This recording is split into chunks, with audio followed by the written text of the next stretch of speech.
এই family card কিন্তু স্বপ্ন না, এটা হচ্ছে পরিকল্পনা। এই টাকাটা বা সহযোগিতাটা যদি বাবার হাতে যায়, বাবা ওই পাড়ার চায়ের দোকানে গিয়ে গল্প গুজব করে বন্ধু বান্ধবের টাকাটা উড়িয়ে দেয়। এটা আমার কথা না, এটা রিসার্চ কথা। ভাইরা আমার উপরে কিছু মাইন্ড করেন না আপনারা। আচ্ছা, তা এখন আমরা সেই জন্য মায়েদের হাতে এটা দিতে চাই। আসুন এবার ফ্যামিলি কার্ডটি কি আমরা সংক্ষেপে বিবেচনা করি, দেখি আমরা। এটি আমরা যে ব্যাংক কার্ড ব্যবহার করি, এটি ব্যাংক কার্ডের মতন একটি কার্ড। এখন এই কার্ডটি আমরা কাকে দেব? এই কার্ডটি আমরা দেব বাংলাদেশে এই মুহূর্তে অ্যাভেলেবল যত ডাটা আছে, সেই ডাটার ভিত্তিতে আমরা দেখেছি বাংলাদেশে 4 কোটি পরিবার আছে। সেটি আমার পরিবার, আপনার পরিবার, একজন কৃষকের পরিবার, একজন ইমামের মসজিদের ইমাম সাহেবের পরিবার, একজন প্রাইমারি স্কুল শিক্ষকের পরিবার, একজন ক্ষুদ্র মুদির দোকানদার, একজন রিক্সা চালক, ভ্যান চালক, যেভাবেই আপনি ধরেন বাংলাদেশে 4 কোটি পরিবার আছে। আমরা প্রথমে এই কার্ডটি দেওয়া শুরু করব গ্রাম থেকে, যারা মোর ডিজার্ভ করে। আচ্ছা, এই কার্ডটি আমরা দিব পরিবারের যে গৃহিণী, পরিবারের যে কর্ত্রী বা হাউস ওয়াইফ, আমরা তাকে এই কার্ডটি দেব। আচ্ছা, আস্তে তালি পরে তালিয়া পরে কার্ডটি আমরা তাকে দেব। দেখুন, দেশনেত্রী বেগম খালেদা জিয়া দেশের অর্ধেক যে নারী সমাজ, তাদেরকে উনি শিক্ষার আলো পৌঁছে দিতে চেয়েছিলেন। বহুলাংশে আলহামদুলিল্লাহ আমরা সফল হয়েছি। আজকে যদি আমরা স্কুল কলেজগুলো দেখি, আমরা দেখি যে ক্ষেত্র বিশেষে ছেলেদের থেকে মেয়েদের এনরোলমেন্ট অনেক বেশি। শিক্ষা দীক্ষায় বিভিন্ন জায়গায় মেয়েরা অনেক এগিয়ে গিয়েছে। নেপোলিয়ন বলেছিল, আমাকে শিক্ষিত মা দাও, আমি তোমাদেরকে শিক্ষিত জাতি দেব। প্রিয় ভাই বোনেরা, এই কার্ডটি ইনিশিয়ালি আমরা ধীরে ধীরে 4 কোটি পরিবারের, আমাদের প্ল্যান অনুযায়ী 4 কোটি পরিবারকে দেব। বাট এই 4 কোটি পরিবারের মধ্যে আমিও আছি, আমার স্ত্রী ডক্টর জুবাইদাও আছেন। কিন্তু ডক্টর জুবাইদা এই কার্ডটি নেবেন না। কেন? কারণ এই কার্ডটি থেকে রাষ্ট্র বা সরকার যেই সুবিধা দেবে একটি পরিবারকে, আলহামদুলিল্লাহ ডক্টর জুবাইদার এটি প্রয়োজন নেই। এখানে আপনারা যারা আছেন, আপনাদের এখানে আমাদের বহু বোন উপস্থিত আছেন, তাদের কারোরই অর্থনৈতিক অবস্থা এমন না যে সেই কার্ডটি প্রয়োজন। এইভাবে বাংলাদেশের 4 কোটির মধ্যে আমরা মনে করি বহু পরিবার আছে যাদের প্রয়োজন নেই, কাজেই তারা এই সুবিধাটা নেবেন না। তার ফলে যেটা হবে, আমরা যারা সঠিক মানুষ, এটি কিন্তু আমরা জেনারেল রাখছি, কার্ডটা ইউনিভার্সাল রাখছি। বাংলাদেশে বিভিন্ন সামাজিক সোশ্যাল নেটওয়ার্ক যেগুলো ফ্যাসিলিটি আছে, যেগুলো বেনিফিটস আছে, বিভিন্ন ক্যাটাগরি থাকে। এবং আমরা রিসার্চ করে দেখেছি যে ক্যাটাগরি, এরকম বিভিন্ন ক্যাটাগরি থাকলেই কারাপশনের প্রবাবিলিটি বেড়ে যায়। কারাপশনের প্রবাবিলিটি বেড়ে যায়, পলিটিক্যাল ইনফ্লুয়েন্স হয়, তখন ওইখানে কারাপশন তৈরি হয়। সেজন্য বিষয়টাকে আমরা জেনারেল রাখছি। আচ্ছা, এই কার্ডটি আমরা মহিলাদেরকে দেব। আমরা এর মধ্যে কতগুলো 10টা স্পট, সরকারের কিছু নিয়ম আছে, আপনি হুট করেই চালু করতে পারবেন না, পাইলট প্রজেক্ট করতে হয় সরকারকে। এই কার্ডটির মধ্যে আমরা 2টো উপায় রেখেছি।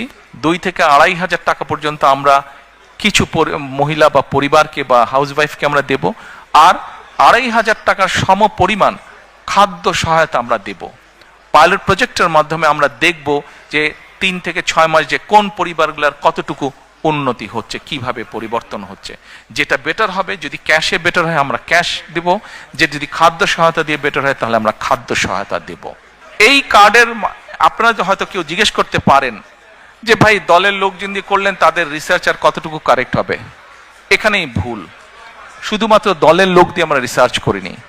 এই সবের কাজে, এই ধরনের কাজে যারা এক্সপার্ট আছেন, এক্সপার্টিজ আছেন, যারা প্রফেশনালস আছে, এরকম একটা টিম দিয়ে আমরা এই কাজটি তৈরি করেছি। এবং এটার বাজেট কোথা থেকে কিভাবে আসবে সেটিও আমরা, বাজেটের যে সকল কাগজপত্র পাবলিক ডকুমেন্ট হিসেবে উপস্থিত আছে, সেখান থেকে আমরা সবকিছু বের করেছি কিভাবে আমরা এগুলা চালু করব। কাজে ওই প্রাইমারি কাজগুলো আমরা শেষ করেছি। এখন এটা লক্ষ্য বা উদ্দেশ্য কি, কেন আমরা করছি, আসেন আপনি চিন্তা করে দেখুন। একজন কৃষক বা একজন মসজিদের ইমাম সাহেব বা মুয়াজ্জিম সাহেব, তার পরিবারের হাতে যখন আপনি এই কার্ডটি দিবেন, প্রথম 6 মাস কিছু হবে না, প্রথম 2 বছরও কিছু হবে না, 3 বছরও কিছু হবে না, বাট 5 বছরের মাথায় গিয়ে কি কি পরিবর্তন হবে সেটা একটা চিত্র আপনাদের সামনে আমি তুলে ধরি, একটা পিকচার তুলে ধরি। সেই পিকচারটি কি? সেই পিকচারটি হচ্ছে, রিসার্চ বলে, এখানে ভাইদের সংখ্যা বেশি, দয়া করে কেউ মাইন্ড করবেন না আমার উপরে, যে কথাটি আমি এখন বলতে চাচ্ছি দয়া করে কেউ মাইন্ড করবেন না আমার উপরে, বাট এটা আমার কথা না, এটা রিসার্চের কথা।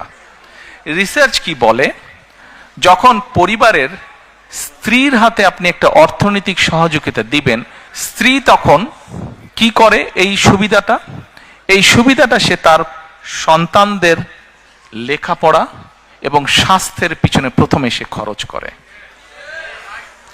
রিসার্চ বলে এই টাকাটা বা সহযোগিতাটা যদি বাবার হাতে যায়, বাবা ওই পাড়ার চায়ের দোকানে গিয়ে গল্প গুজব করে বন্ধু বান্ধবের টাকাটা উড়িয়ে দেয়।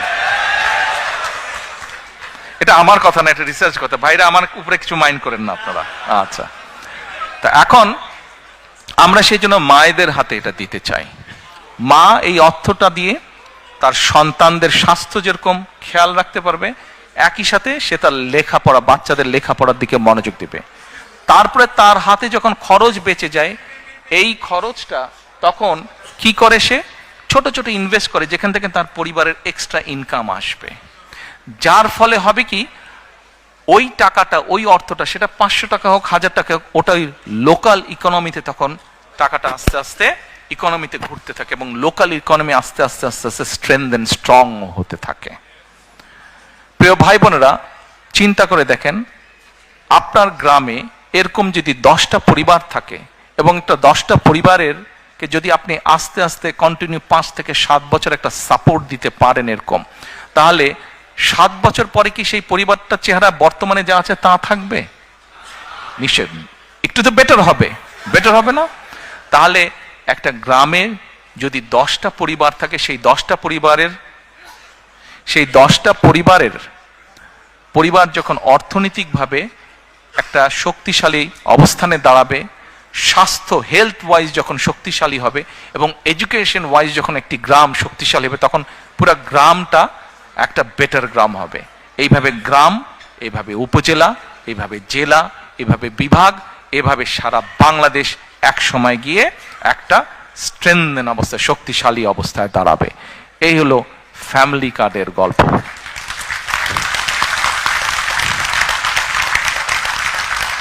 এই ফ্যামিলি কার্ড কিন্তু স্বপ্ন না, এটা হচ্ছে পরিকল্পনা, এবং ইনশাল্লাহ এই পরিকল্পনা আমরা বাস্তবায়ন করব। আমরা যদি 4 কোটি পরিবারের অন্তত 30 to 40% কাছেও রিচ করতে পারি, তাহলেও ইনশাল্লাহ বাংলাদেশের চেহারার একটা বিরাট পরিবর্তন হবে। আমাদের লক্ষ্য কাউকে মিলিয়নিয়ার বানানো না, কিন্তু আমাদের লক্ষ্য বাংলাদেশের 4 কোটি পরিবারের প্রত্যেকটি পরিবার যেন সুন্দরভাবে, ডিসেন্ট ভাবে বেঁচে থাকতে পারে, দাঁড়াতে পারে। এটি হচ্ছে আমাদের লক্ষ্য।